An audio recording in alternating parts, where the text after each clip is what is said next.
अजून किती ऐकून घेणार आहोत आपण?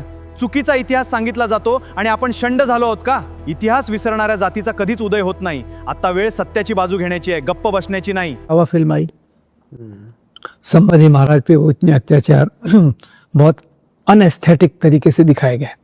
सच्चाई क्या है कोई जानता नहीं, क्योंकि एक नॉवेल पे बेस्ड है ये किताब. ये फिल्म शिवाजी सावंत नाम के व्यक्ति ने नॉवेल लिखा, उस पे बेस्ड है. अब दूसरी एक सरल बात देखिए कि संभाजी महाराज का बेटा छत्रपति शाहू जी महाराज ये औरंगजेब की कस्टडी में 19 साल तक रहा. और छूटने के बाद पहला काम उसने किया, जाके वहाँ औरंगजेब की कब्र पर अपना आदर प्रकट किया. अब ये क्या है? और ये संभाजी महाराज जिसके बारे में छावा में इतनी बात हुई, 2 बार इसने औरंगजेब के साथ मिलकर, एक बार आदिल शाह के राजा के खिलाफ, बीजापुर के राजा आदिल शाह के खिलाफ लड़ाई, और एक बार औरंगजेब के साथ मिलकर शिवाजी के खिलाफ भी लड़ाई लड़ी, क्योंकि शिवाजी इसको बहुत पसंद नहीं करते थे संभाजी महाराज को. तो वो चाहते थे उनका बेटा राजा राम वो उनका उत्तराधिकारी बने. तो ये उनका एक फैमिली प्रॉब्लम था.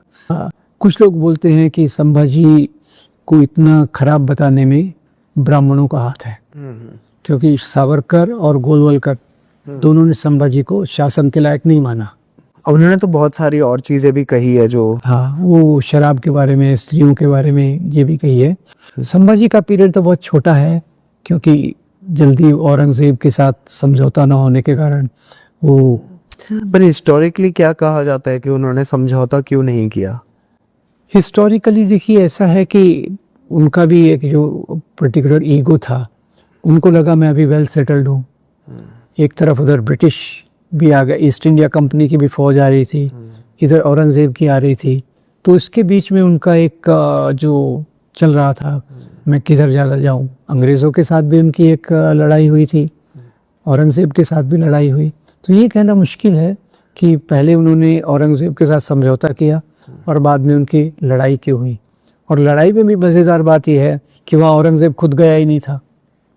उनका राठौड़ नाम का एक सेनापति था, वो गया था संभाजी से लड़ने. तो कुछ विवाद तो खैर राजाओं में होते ही हैं, संपत्ति और क्षेत्र को लेकर.